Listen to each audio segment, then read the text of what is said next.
So, David, last season we talked as we opened our show with Instagrammable affordability. We talked about the reality that nearly 80% of the macro economy of South Florida is driven through real estate, and how much of that's driven through the prism of social media. So here we are previewing our second season. We've got a lot of amazing guests lined up. What are you looking forward to, and how are we looking at it through that prism again? What is it that we're going to be giving our viewers that's short and punchy and exciting that's going to draw them back into that topic? Well, nothing like starting with the hard questions, right? Well, let's go. Let's go. I think when we get Mayor Levine Cava on and we talk about live local and we talk about affordable housing, and I really want to talk to her about transportation because as we've said, Monday morning going down Biscayne Boulevard, you could do the same thing on 836, I-95, 826, getting anywhere in this town during the week from 9 to 5, or I should say 7:30 to 7 at night is really difficult. Reminds me of LA back in the 70s and 80s where you had to time when you got on the 405 or one of the other freeways out there.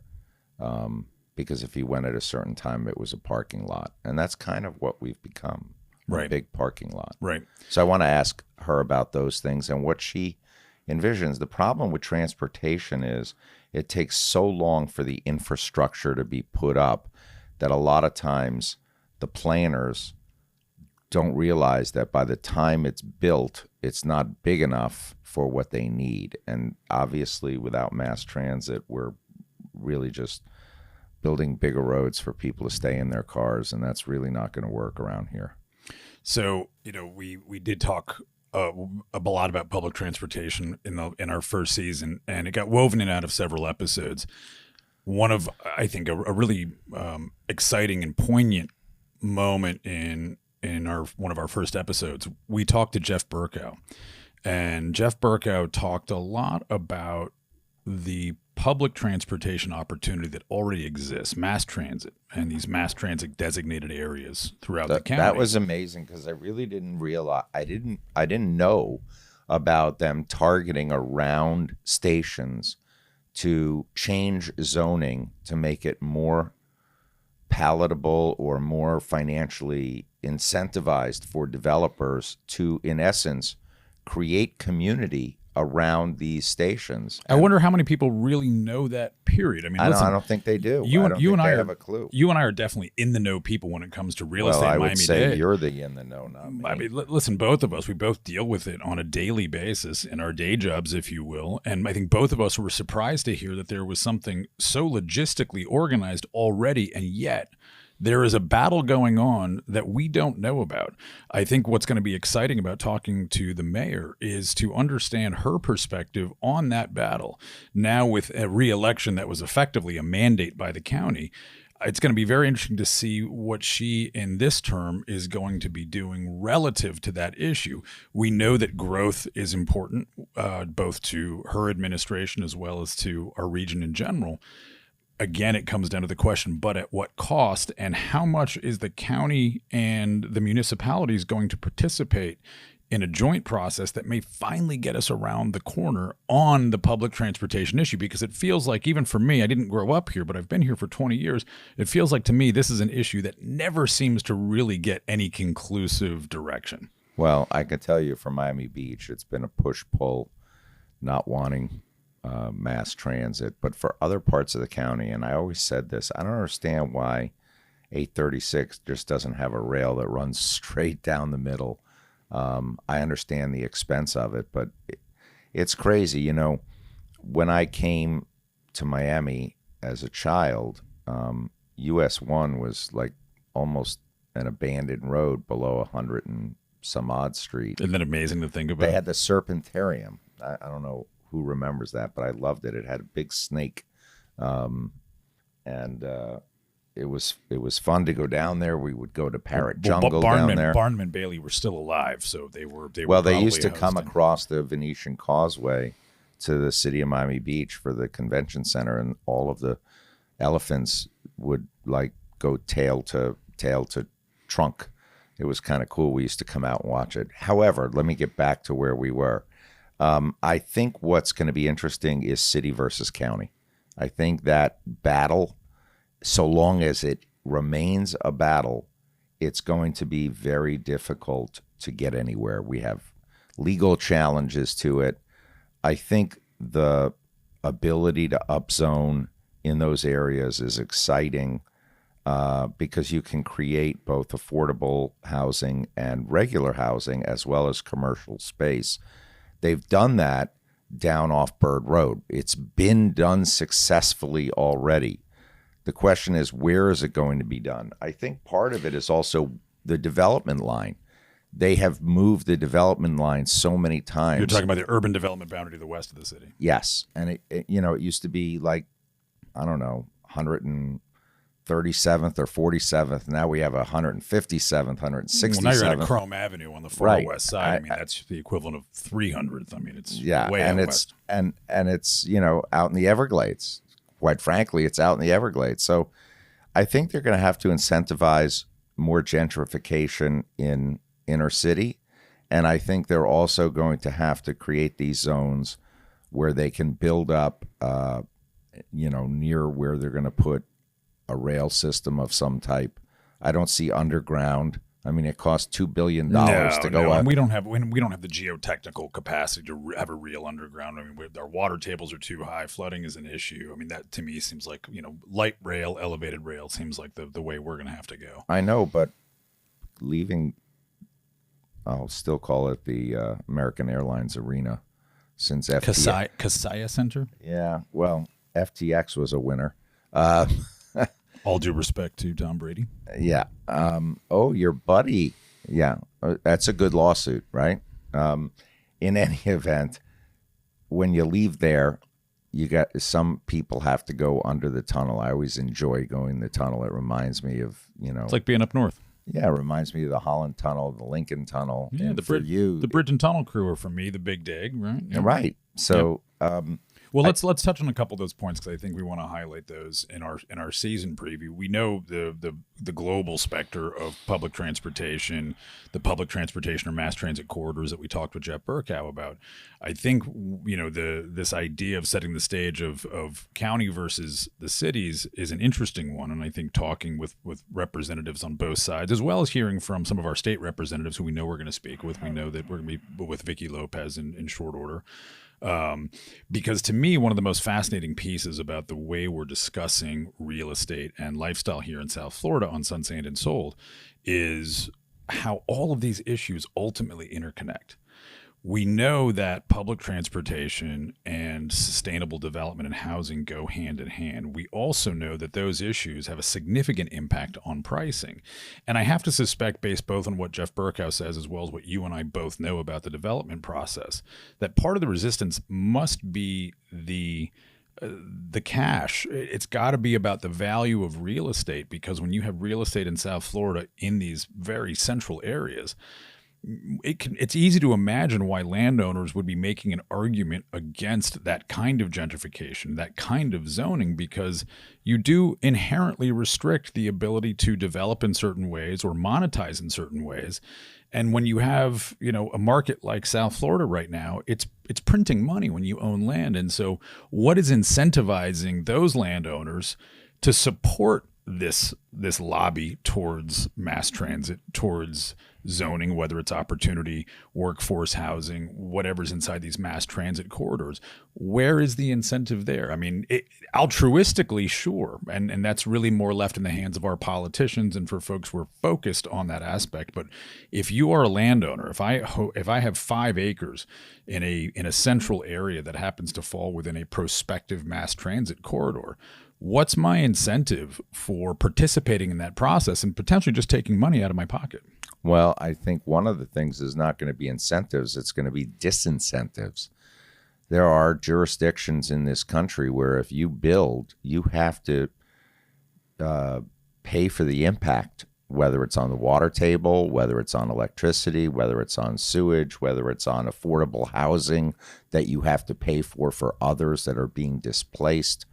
Now, they're mainly in democratic socialistic environments in terms of politics, but some of the ideas of transferring the infrastructure from public to private expense does make sense, because when you continue to build on Brickell and downtown and Aventura and downtown Fort Lauderdale, what you're doing is you're really stressing the environment. You're stressing systems and infrastructure. Someone's got to pay for it. And right now, the public is paying for it. So and probably developers out there, I'm a little, I don't want to upset you, but there's got to be, they have parking impact fees and this and that and the other, but you got to have impact fees for in the environment as well. And if we're not paying it now, we're going to pay it later, and maybe in some untold ways, right? I mean, to me, it seems like this is a pay the piper point, where we're reaching a critical mass in terms of concentration of population, of uplift economically, but eventually we're going to run into an issue of saying we can't support it until we begin to do X, Y, and Z.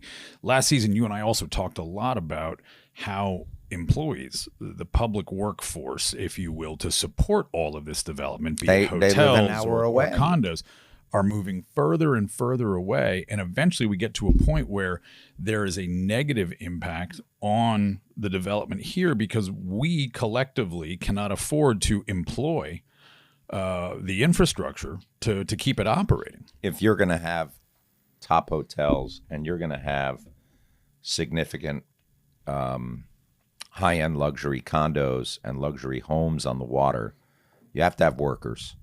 And if the workers are an hour and a half away in Homestead and Western Pembroke Pines, you're going to kill your workforce with the cost of fuel, gasoline, as well as time to get to work. And that is going to equate to lower level of service and desperation to find workers. I think what Mayor Weinberg in Aventura has done with, and I don't remember the name, he did the work with Related Group at the multifamily that was giving very significant, I think in the order of 50% subsidies for public employees in the city for that housing. Yeah, to honor police, fire, and teachers, the three underfunded, if you will, employment opportunities, vocations, who are so important to our society in general, I think is a wonderful thing. I would love to get Howard on here. I know my people have reached out to him, or I should say our people have reached out to him. But I think it's a great idea. I think that's an innovative, novel approach. He did it without really having the state involved, without having the county involved. He just came up with an idea and did it. That's vision. Well, and there's that public-private interface, right? So City of Aventura dealing with Related, and obviously one of the most prolific developers, not only here in South Florida, but on the East Coast. And to say that kind of orientation, to me, strikes a chord, because it almost seems like in the absence of cooperation between the county and the cities, that in a place like South Florida, it may in fact require that kind of developer county or developer municipality relationship to come up with these concepts, because if we can't get it done in the public spectrum, then maybe we have to do it in the private. Well, I think there are certain corridors that we have to really look at. I think we have to look west to try to find one of these live local areas. Aventura is absolutely an area where they're going to, they have a Bright Line stop, I believe, there. But, that's an area, because you go on 199th Street and you might have to get a hotel room. You could sit there for an hour. Right. Well, I think to me, those outcroppings and, it's sort of these non-center urban, sort of smaller urban outcroppings. I think about Aventura. I think about Doral. I think about Doral a good one. These cities that are almost existing as satellites to a larger Yeah, city. it's like Dadeland was the first one that did that. Right. And so you've got some public transportation infrastructure development. You've got some housing infrastructure development. Those are areas that, again, there's a little more, both financial, metaphorical, philosophical space or even physical space to work with. And it seems like those become these sort of inherent opportunity zones, if you will. They're not actually designated that way, but in some ways a developer and a city can get together and to say, look, we've got an opportunity here. We've got an opportunity to reinforce our population and our infrastructure by doing something like this. Because I got to imagine that Mayor Weinberg and related group looked at this not just altruistically, although it sounds to me like it was guided that way, but they looked at it as an opportunity to say, people can't afford to live a half hour south anymore. So what we're going to do is we're going to create a live-work environment. And without the state or public mandate, we're going to create one ourselves.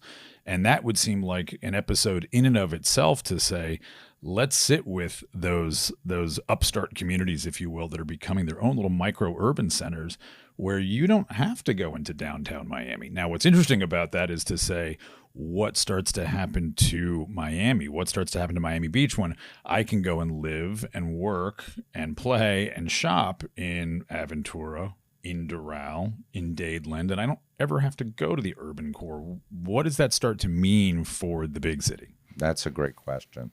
I want to go back to something you said about the cost of infrastructure and what happens when it doesn't get dealt with.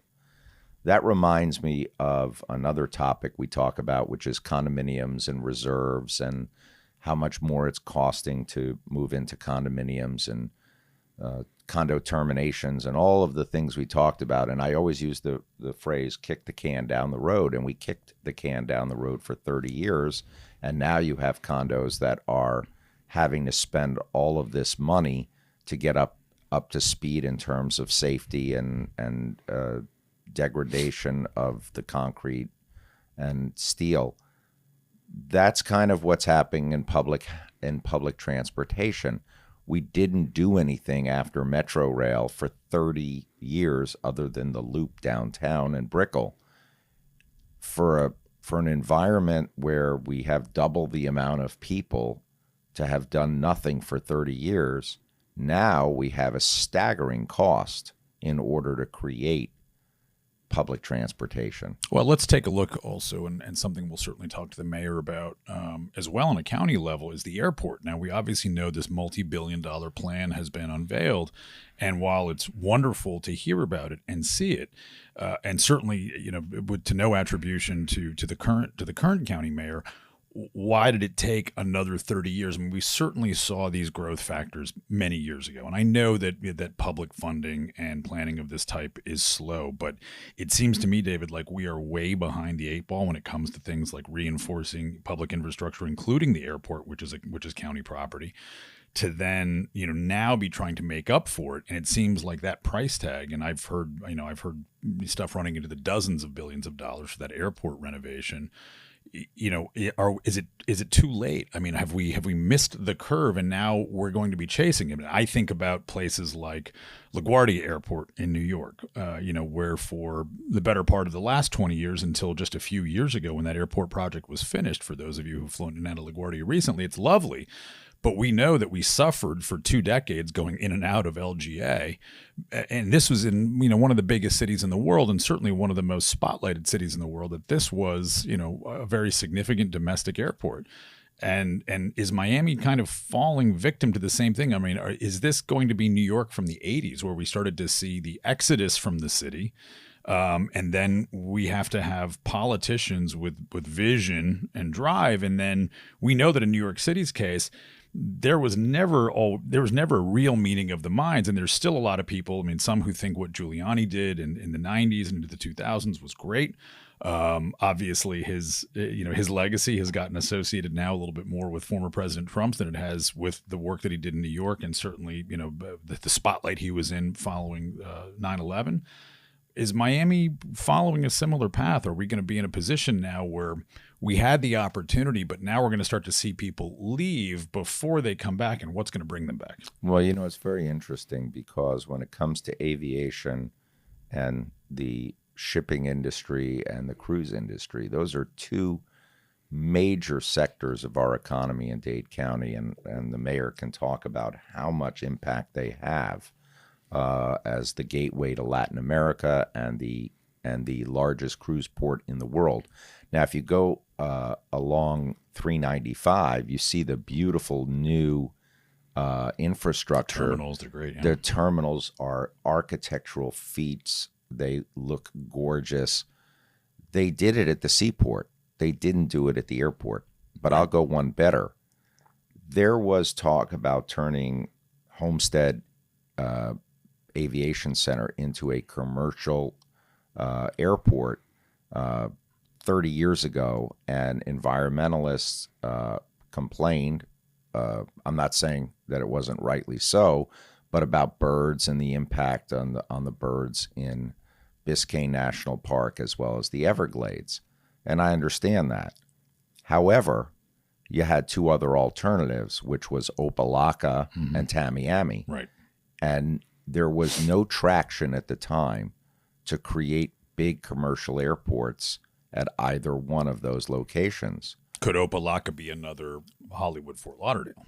I think depending on traffic patterns for airplanes, you could go Tamiami or Opelika, but and I've used Opelika for private flying with friends of mine who have much more money than I do, but shout out to my friends who have taken me on those planes. But the point is,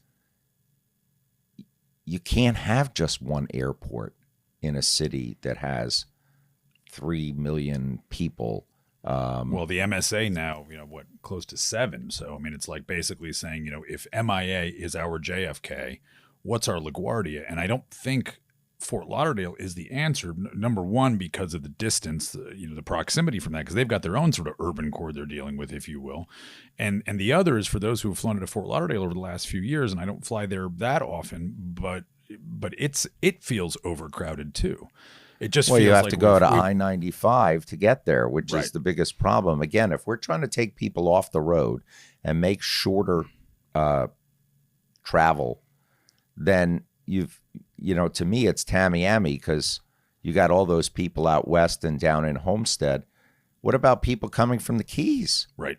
You're going to make them go all the way to downtown, not to downtown Miami, but to 836, again, clogging up 826, the Turnpike, and 836 to go to MIA when you could have an airport at Tamiami. It's something, again, I would love to talk to the mayor and also our state reps, I think, about that. Yeah. They've got a slightly broader view. I mean, look, I'll use my home state as Massachusetts as a good example. So you obviously have Boston Logan International as the central hub there, but if you go roughly 30 to 40 minutes south, you have Providence. You've got Providence TF Green Airport, which is a relatively sizable airport that takes up a lot of that southern spillover. So southern suburbs of Boston, Rhode Island, some of eastern Connecticut, et cetera, as a very convenient alternative. You've got Manchester up in New Hampshire, about an hour north. You've got Worcester about 45 minutes to the west, all with relatively significant commercial service that takes the pressure off of that central hub. It all operates within the Boston Center traffic. But it also takes pressure off of the highways, because people are not Exactly. rushing to go to one place alone. Well, and think about if we want to think about New York metropolitan area, same kind of concept. You've got JFK, you've got LaGuardia, you've got Newark, you've got Westchester. I mean, you have these viable alternatives that are within an hour. So it's not like you're talking about driving 2 hours out of your way. But to your point, it keeps people to the south, to the north, to the west, to the west. And it takes cars off the road. And I guess all of this, both back to our first topic and to this one, in the context of what we're doing in South Florida relative to real estate. And again, it all ties back. You and I were having a conversation last night about saying, again, that 80% of our core economy is tied backwards into real estate one way or the other. As that continues to explode, what's the good news? You and I have spent a lot of time over season 1 talking about the challenges that are in front of us. What's the good news? I'd love to call out Mayor Weinberg and Aventura and his work with Related Group as one of those pieces of good news. Now, here's an example of something going on that seems to benefit the population generally. It seems to benefit the working people of South Florida, especially those who serve the public interest: firefighters, police officers, folks in the medical field, folks in education. Where's the other good news? I mean, we're starting to see, money and infrastructure improvements. We're seeing obviously the bridge to Miami Beach, but how much is that really just a showpiece? The new exchange on 395 versus how much is that really serving the public interest? At what point are we going to see more projects reinforce the public interest as opposed to supporting more lucrative development and more attention, if you will, on the city? Well, it's really interesting because I look at Miami, the Magic City, and I look at the skyline and I look at the colors of the neon, whether it's on South Beach or on Brickell or downtown with the Cake Tower building, which I still call the Miami Center. I don't know what they call it now. IMP, right? Not Miami Center. IMP, the old SunTrust. No, I'm talking about the one, SunTrust. SunTrust. The old SunTrust building. But I think Miami has great architectural opportunity for world-class architecture. And we're starting to see some really creative-looking buildings. The one with the building blocks on it, you know the name, I don't remember. The Waldorf Astoria, right? Yeah. So when you look at that stuff, does that attract tourists? Does it give Miami a special appeal rather than a city with buildings that are just not very attractive? I think it does. But what does that do? So but what does that do? I mean, walk me through to the end of that equation. Okay, so it becomes a more visually stunning, a more visually appealing place to visit for that reason. What does that ultimately do? But if we don't have people who can afford to work in the city or live anywhere near it, what difference does it make? Does Miami become unaffordable not just to live and work, but even to visit? I mean, what are some of the chief complaints about visiting a city like New York? Is that it's incredibly expensive. I mean, if you go have a nice weekend in New York, even sort of middle of the road, it's not an affordable place to visit for most people. Is Miami that now? I mean, have we already entered an era of unaffordability? We opened this segment in terms of previewing our season 2 with talking about Instagrammable affordability. Is that even real, or is that all in the rearview mirror for us? I don't know the answer, but I do know that we need to be creative about the solutions. But you just asked me a question about what's positive, and then you went right to what's negative. You're right. It's where we naturally go. Is what the challenges are. Well, I'm a so. half-empty glass, and you're typically the half-full glass, but you just went to half-empty. So I'm going to take you to half-full, and that is one thing or a couple of things you cannot take away from Miami is our beautiful winter weather. You cannot take that away. You cannot take away the fact that it's a sexy city on the water. You cannot take away the fact that it has pretty architecture. You cannot take away the fact that we have culture from Europe and South America. You cannot take those things away. And you cannot take away the fact that we're now getting world-class cultural events like Art Basel, like South Florida Food and Wine, like the boat shows. We haven't talked about the boat shows at all. They bring in millions of people. The boat shows, Formula One. I mean, Formula One. Got, there's another one. A lot of title cards. The Miami Open tennis tournament. You get Super Bowls. You get concerts. Not that we can all afford it. I want to go to Taylor Swift. Anybody who's ready to give me tickets. I know some people like her. Some people don't like her.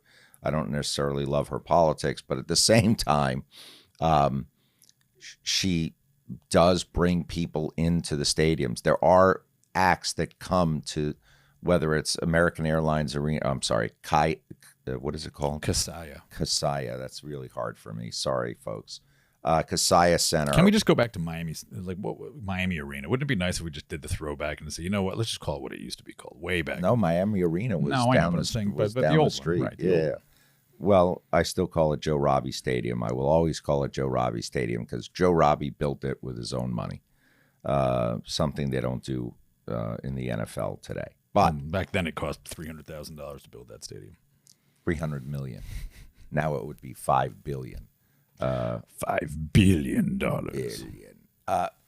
But again, going to the positives, I think our culture, our weather, our food scene, which we're going to talk about in season 2. We have a great food scene coming here. And it's Here, not. I mean, it's arrived. I mean, Yeah, there's it's people who not are all saying Miami is maybe now the capital of forward food on the East Coast. I mean, we're outpacing a lot of other cities in terms of openings, in terms of reviews. Obviously, Michelin arrived here 2 years ago, and that certainly put a different kind of light on South Florida. Yeah, I mean, absolutely. I think the food scene, the culture, the weather, those are the positives. Boating, as you know, I'm a big fisherman. So, all of these things are positive for Miami and Fort Lauderdale and Palm Beach. Let's not forget the rest of South Florida and the Keys. Well, we're going to be doing a whole episode just on Palm Beach, and I know that we're working to try to get the mayor's office up there on the show as well. And I think that Palm Beach, you probably saw what Stephen Ross has said a couple times in the last week. He's been oft quoted in terms of talking about West Palm really potentially exploding, driving the South Florida market. Yeah. I mean, as much as it's always been thought of as a little bit like the third run, if you will, next to Fort Lauderdale and Miami, that Palm Beach all of a sudden has a momentum of its own that actually is taking it even a slightly different direction than the other two cities. Well, it's funny because Haber Law opened in Fort Lauderdale and Palm Beach, West Palm Beach, and I can tell you that the office market in West Palm Beach is so strong that rental rates are very high there. There's not a lot of unoccupied office space there, which shocked me when we went into that market. It shocked me that it was so strong downtown West Palm Beach. Really surprised me.